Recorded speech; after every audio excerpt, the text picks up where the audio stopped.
وقتی که لحظه رفتنت رسید همه آینه ها دیوونه شدن، جاده ها پا تو گرفتن که نری، غنچه ها سر توی دیوار می زدن.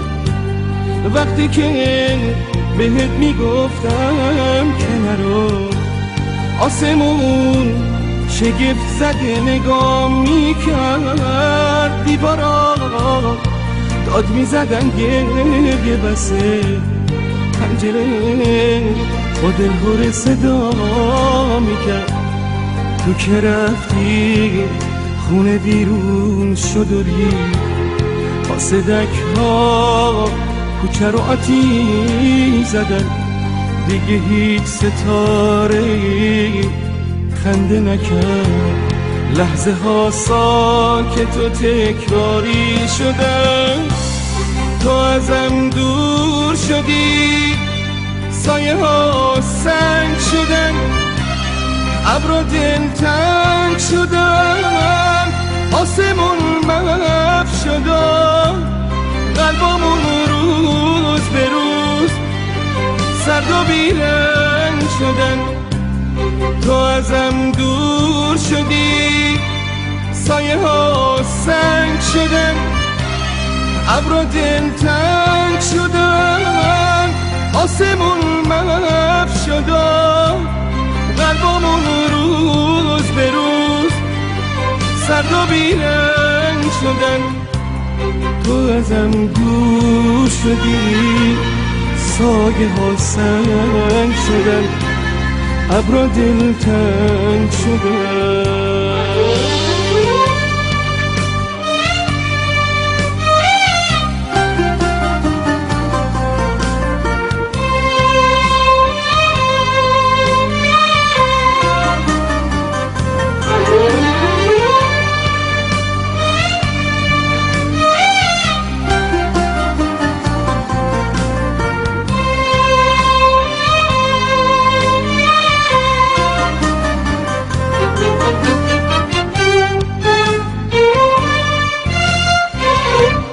بی تو قلب شاپرک ها یخ زده، دست خورشید به زمین میرسه، تو بهارم حتی برگا میریزن، عمر هر سپیده یک نفسه، هنوزم وقتی که از تو میخونم دریاها یک دفعه توفانی میشن، ابرا میلرزن و بارون میگیره، همه پرستوها پر میکشن.